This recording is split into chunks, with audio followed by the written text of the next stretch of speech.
Tony Stark didn't build one Iron Man suit. He built an entire evolution of them, and most people have never even heard the names. Which one was truly the strongest? Let's find out. Mark 1. Tony Stark is riding through Afghanistan with a military escort when the road under him explodes. He wakes up a prisoner. It's 2008, and the men holding him call themselves the 10 Rings. Their demand lands like a verdict. Rebuild the Jericho missile, the same weapon in his own product line. Or don't leave that cave breathing. He doesn't say yes. He just starts building something they never asked for. A fellow prisoner works beside him, and together they turn broken machine parts into a way out. No clean workshop, just rusted metal, stolen tools, and borrowed time. What takes shape looks nothing like the hero suit the world would come to know. Flame jets rigged into the gloves, a rocket launcher lashed to one shoulder, boots modified for one hard burst of thrust, just enough to blast through rock and reach open sky. It works. He gets out, the suit doesn't. Left behind in the wreckage, it doesn't stay lost long. The man who arranged that ambush finds it, strips it down, and builds a weapon of his own from what he learns, one meant to finish what the cave couldn't. Mark 2. Home again, Tony doesn't rest. He rebuilds. The Mark II comes together sleeker, sharper, wired with real precision instead of scrap. For the first time, Jarvis runs fully on board. No longer just a voice, but a partner inside the armor. The suit isn't finished proving itself, though. At altitude, ice creeps across the plating, freezing the joints and cutting power mid-flight. Tony nearly doesn't make it back down. The project gets shelved until James Rhodes claims it years later. Backed by the Air Force, and armed with upgrades from Justin Hammer, it resurfaces as the first war machine. Mark III. Red and gold, the colors debut here. Pulled from a titanium alloy first built for satellites. That same alloy finally cracks the icing problem for good. This is the moment the armor stops being an experiment. Flight holds steady, weapons fire true. Combat, for the first time, performs exactly as designed. Tony wears this suit into his showdown with Obadiah Stane over Los Angeles, ending the Ironmonger for good, though the battle leaves his own armor barely standing. Mark IV. The Mark IV continues the development of Tony's early armor, refining the design that came before it, rather than introducing a completely new concept.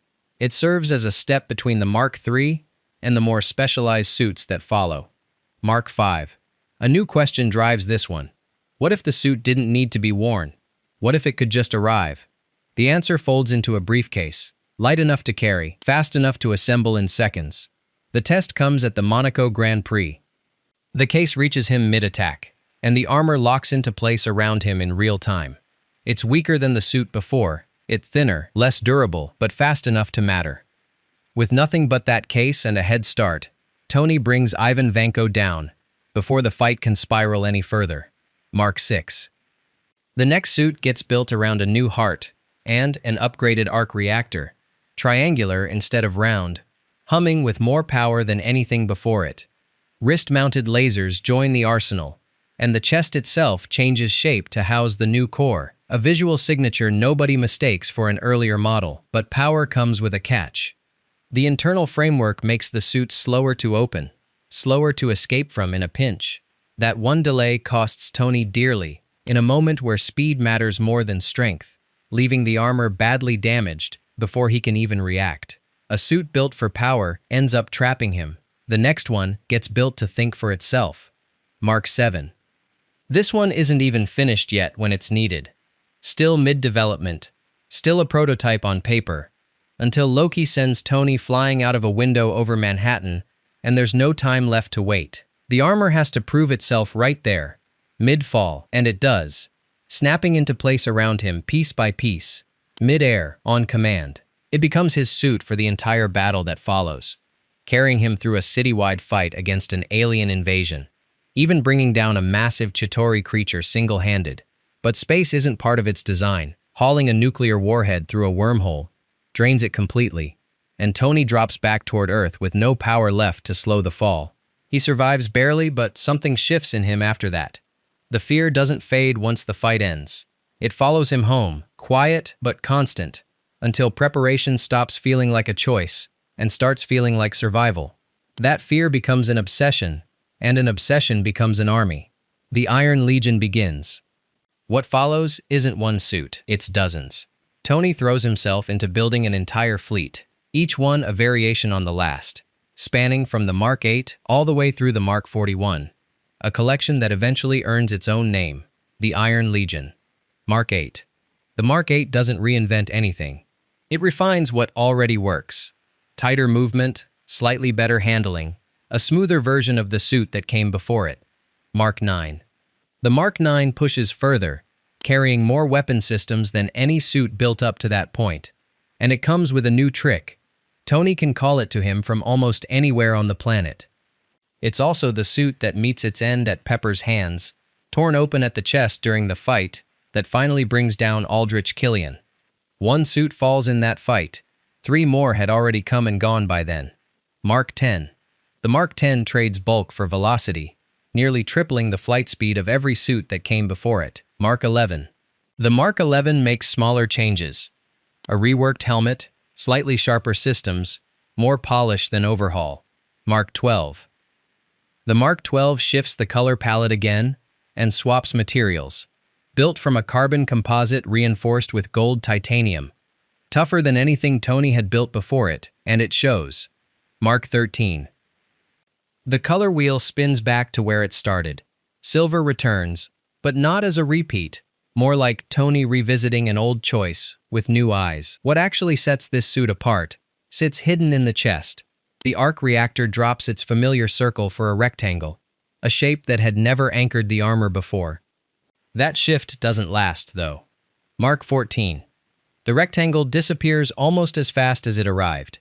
Everything else about the suit holds steady. Same build, same output, but the core reverts to its original circle.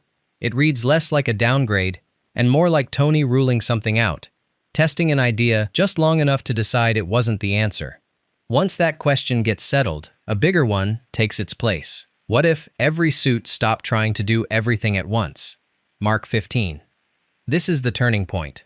Numbers stop being enough, so Tony starts naming them, and the very first to get that treatment earns the name Sneaky, built for exactly what it sounds like. Every inch of it borrows from real stealth aircraft. Angled panels that deflect radar rather than catch it, coatings that swallow signals before they can bounce back.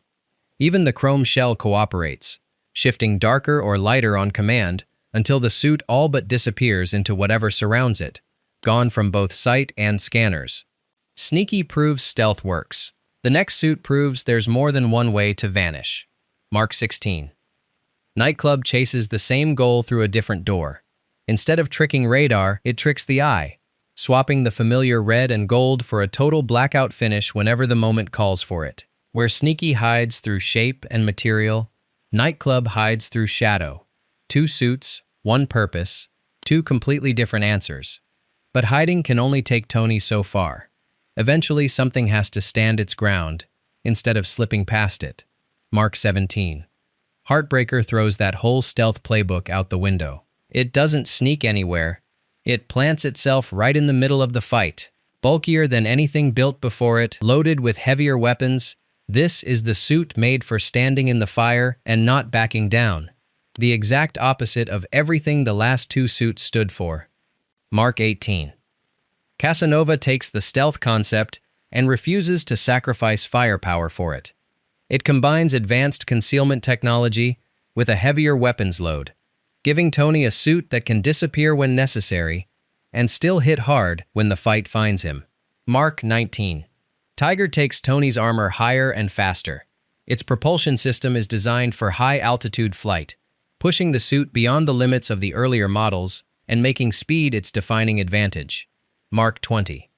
Python takes a different approach. Instead of chasing raw speed or heavier weapons, Tony builds it around energy efficiency. The result is an armor designed to stay operational for longer, making it better suited to extended missions where other suits would run out of power. Mark 21. Midas takes the push for speed even further. It becomes one of the early suits capable of supersonic flight, although the technology is still experimental. Tony is getting faster, but he's also learning that speed means nothing if the armor can't remain stable. Mark 22. Hot Rod isn't really built as another Iron Man upgrade. It's a prototype, intended to evolve into a second-generation war machine design for James Rhodes. With its distinctive flame details, the suit looks more aggressive than most of Tony's earlier prototypes, but it never becomes part of Rhodes' active armor lineup. Mark 23. Not every suit gets built to fight. Shades skips weapons entirely, something almost no other armor in Tony's collection ever does. Its whole purpose is survival in extreme heat, pure protection, nothing else. No offense, no firepower, just a suit designed to keep him alive when the environment itself becomes the enemy. Mark 24. Tank earns its name the honest way. Thicker plating, heavier build, made to eat damage in the middle of the worst combat zones, and keep standing. Where Shades protects against the world around it, Tank protects against everything trying to punch through it. Mark 25. Stryker takes that same tank mentality and gives it fists. Massive jackhammer arms turn it into raw offense. A suit built to close distance and hit as it means to. Tony wears this one into his fight against Aldrich Killian, and its strength ends up being exactly what the moment needs. Mark 26. Gamma keeps Stryker's frame mostly intact but adds one upgrade that changes everything. It can withstand gamma radiation without breaking down. The green paint isn't random either. It's a nod to exactly the kind of force this suit was built to survive. Mark 27. Disco looks like the last suit anyone would call subtle, all blue and orange, loud enough to turn heads.